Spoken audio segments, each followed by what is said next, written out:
Hello, hello. This is Marcus with the Wesleyville Borough, and I am out here with the Executive Director of the Erie County Land Bank, Jeremy Blazer. Hello. Thank you. Yeah, thanks for coming out. And we are today in front of, I guess you could say, the former 2052 Water Street, which was right behind us, and that is on Water Street between South Street and Fremont. I guess let's start first and foremost with talking a little bit about the land bank. Sure. So, what is the land bank? Kind of what's your mission?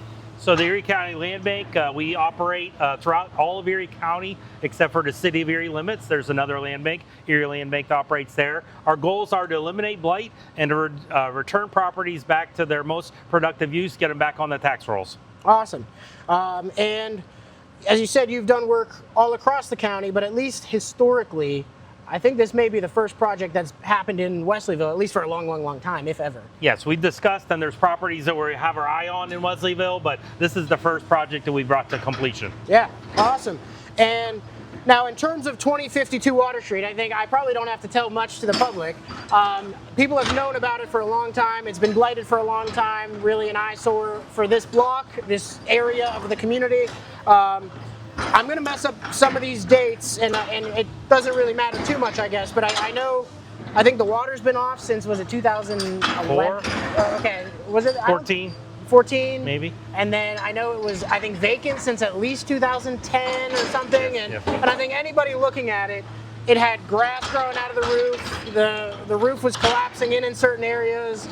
We did do a walkthrough of it. We did interior inspection. It's in terrible condition. Terrible. Throughout, dangerous to go to the basement. Yep. Open hole to the ceiling. Yep. through the sky. Yep. Yeah, and that's once it reaches that level, because I know some people may look at it and say, hey, maybe it was salvageable, and thankfully there are houses that have kind of started heading downhill in the borough, and people were able to rehab it and bring it back. But I think it's fair to say this one was so waterlogged on the inside. I mean, just walking in there, it was wet, damp, smelly, trashed. I mean, it was more than a total gut. I mean, it was... Starting over is really the only answer. That's really it, unfortunately.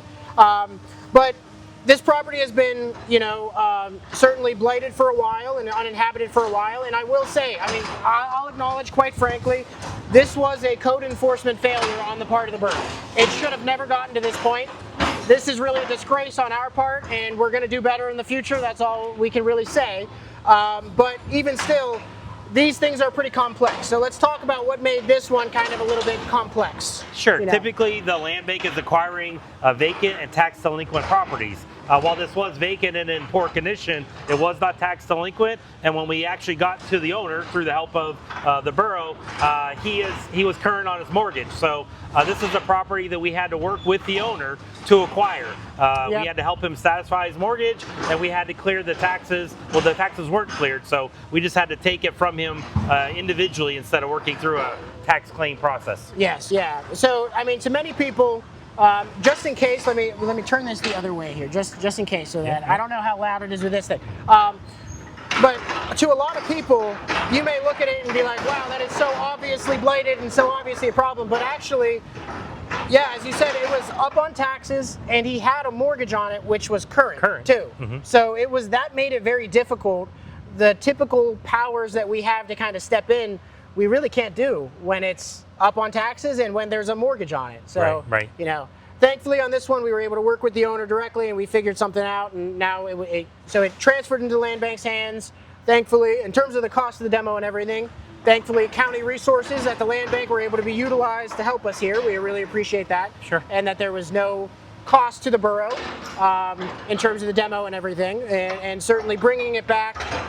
It was, I guess let's say now, what's the next steps with this? So it's torn down, when are they finished, and then what's next? It's torn down, they should be done. The contractors that we've hired, they'll make it level, they'll seed it for grass. Depending on how much rain, we'll see what grows this year, but that'll all be done by early next week at the latest. Okay. We do some landscaping, some cleaning up of some trees, just to clear it a lot, make it look more attractive, because in the future, we want someone to acquire this property, buy it from us to develop on it. So we would love to see a home built here again. The garage lot, which is off of Fremont, is a larger lot that could be built on as well. So the highest and best tax use would be to get a developer to build brand new housing here, alleviate the housing concerns, make some affordable housing available here in the borough. Yeah, absolutely. And as you said, the highest and best use. And we kind of can look at it and say, what's the highest and best use for this parcel? Where, well, for 100 years, its highest and best use was a single family home, and it fit perfectly into the rest of the neighborhood here. So we, the borough, would really like to see a single family home return. And as you had mentioned, and maybe people didn't even realize because it was kind of tucked back there, but this actually parcel was kind of L-shaped, or it was two separate parcels. But a garage that's facing Fremont. So there is two separate parcels that are actually large enough. Both of them are buildable. And what would likely be built? Not a 10-story, nothing crazy. Obviously, it would be pretty much like the rest of the houses on this block. Very much kind of small, working class type house. The way we sell our properties is we take applications. So we're not looking for the highest dollar amount. We're not like a typical landlord or an investor. What we're looking for is the best use of the property. So people will apply. They'll tell us what they want to do with the property. They have to prove they have the financial wherewithal to complete that. And then we would do what's called a developer's agreement, where we'd hold them to that obligation and get them to build. So they'll show us what they want to build long before we consider selling to them. Yeah, that's awesome. That's awesome. So ultimately, I mean, this will sit, and to you all in the community, you may see just an empty lot for a little bit, and it might take a year or two or whatever, but you know, we will make sure to get a developer who's going to do it right, who's going to do it well, and who's going to build something that fits ultimately. Yeah, exactly. So we certainly appreciate that. I guess a lot of people maybe would know this too. This isn't the only blighted house in the borough. So where do we stand with some other properties, you know, with the help of the land bank? We have some other properties that we've been keeping an eye on, that we've been talking to the borough about. Some we've been trying to reach out to owners, try to get some response. If they're current on their taxes, it makes it so we have to work with the owners. That's the only way we could acquire. But there are properties that are in poor condition. Some we know have been bought by other developers and improved on their own. That's great. We don't have to do anything there. But there's a property at 2508 Station Road that we're working with the redevelopment authority to acquire. That one again is in too far bad condition. It's been given zero value. It's unsafe. We would come in and do very similar. We would demolish that and look to sell that property once we own it. Yeah, and again, that's 2508 Station Road, which is the little brown house right across from lakefront flooring there. The lakefront flooring right by Woodlawn and Station. Very, very bad condition house there. We've looked at that one too. We walked through this one. The one over there, we didn't even dare. We looked through windows. Yeah, we looked through windows. I mean, it is so bad, that one over there. I could tell it must be like a swamp in the basement for the way that the air is coming out of it and the way all of the water has been coming in that roof for years and everything. So that's also a zero value property. Unfortunately, that has to be taken all the way down to the ground. But hopefully there's progress on that one within a number of the next couple months. Maybe we'll see. At least progress. But you guys don't, in these cases, these were so far gone you had to demo, but that's not your go-to, you know? No, we evaluate every property individually. They're all, have individual characteristics. If the structure is solid enough and it just needs some TLC, we can pay and renovate and put it back on the market. Sometimes we just solidify them. We keep them as they are, sell them to a developer, let them take the opportunity to renovate and then sell them on their own. Awesome. And certainly that's what we'd like to hear. As again, many people in the public will know, there are several more blighted properties, but not all of them are this far. Some of them are on the cusp, and they could be salvaged. They could be saved. And I'm excited to work with the land bank and internally at the borough, really focusing on salvaging this and remediating blight. And I will say again, as I said earlier, this was a code enforcement failure on the part of the borough, and this went 18 years, and many of those years it looked like junk the whole time. So that was on us.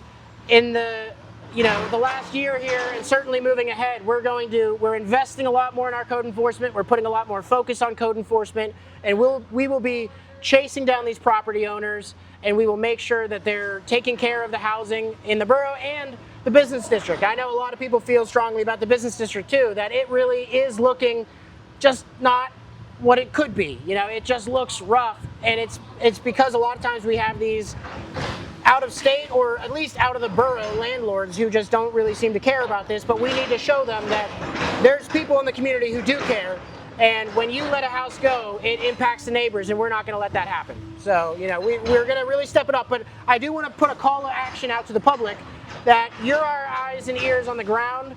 Ultimately, we can't do it all alone from the Borough Hall.